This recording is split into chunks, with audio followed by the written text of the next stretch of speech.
ഇപ്പം ഞാൻ ശരിക്കും പറഞ്ഞാൽ ഇന്ദ്രൻസ് ചേട്ടന് ആദ്യമായിട്ട് കാണുന്നത് സ്പടികത്തിൽ മൂപ്പര് കോസ്റ്റ്യൂമറാണ്. മൂപ്പരാണ് കോസ്റ്റ്യൂം ഡിസൈനർ. ഇപ്പോൾ കോസ്റ്റ്യൂം ഡിസൈനർ എന്ന് പറയും, അന്ന് കോസ്റ്റ്യൂമർ എന്ന് പറയും, കോസ്റ്റ്യൂം ഡിസൈനർ ആയിരുന്നു. അപ്പോൾ മൂപ്പരുടെ ബ്രദറും ജയൻ ചേട്ടനും ഇവർ രണ്ടുപേരാണ് സ്പടികത്തിൻ്റെ. അപ്പോൾ അന്ന് അങ്ങനെ ചെറിയ ചെറിയ സിനിമകളിൽ ഇന്ദ്രൻസ് ചേട്ടൻ അഭിനയിച്ചുകൊണ്ടിരിക്കുകയായിരുന്നു. അപ്പോൾ ഇന്ദ്രൻസ് ചേട്ടൻ വലിയ സ്റ്റാറാണ്. അപ്പം ഞാൻ റീസെൻ്റായിട്ട് അദ്ദേഹത്തിനെ കണ്ടപ്പോൾ എന്നെ അറിയാമെന്ന് വെച്ചാൽ നിന്നെ മറക്കാൻ പറ്റൂടെ, എത്ര പ്രാവശ്യം അളവെടുത്തതാണ്.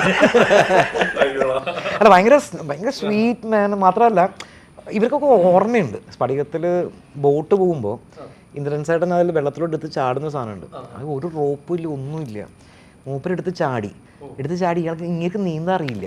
ഇത് ആരോടും പറഞ്ഞുമില്ല മൂപ്പര് നീന്താൻ അറിയില്ല എന്ന്. കാരണം പറഞ്ഞു കഴിഞ്ഞാൽ മൂപ്പരെ സീനിൽ നിന്ന് കട്ട് ചെയ്ത് കളഞ്ഞ പേടിച്ചിട്ട്. കാരണം ഇന്നത്തെ ഇന്ദ്രൻസ് ചേട്ടനല്ല അന്ന് ഇവിടെ കിട്ടിയ കയറി വരുന്നുള്ളൂ.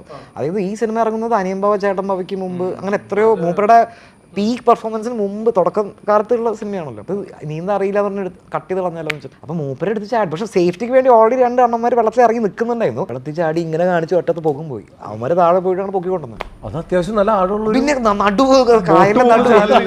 കായലിന്റെ കറക്റ്റ് സെന്ററിലാണ് പോയത്. അന്ന് സംസാരം ഉണ്ടായിരുന്നു. അന്ന് ബദനങ്ങൾ ഭയങ്കര ചീത്ത വിളിക്കുന്ന സമയം.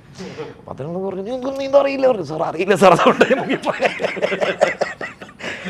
അതുകൊണ്ട് പക്ഷെ ഞാൻ പറഞ്ഞല്ലേ, അന്നത്തെ അവരുടെ ഒരു മറ്റേ തീവ്രമായ അഭിനയ മുഹൂർത്തം പിടിക്കണം എന്ന് പറഞ്ഞ സാധനം ഇല്ലേ, അവർ ഒരു ചാൻസിന് വേണ്ടിയാണ് ചെയ്യുന്നത്. പക്ഷേ അത് വേർത്തായി.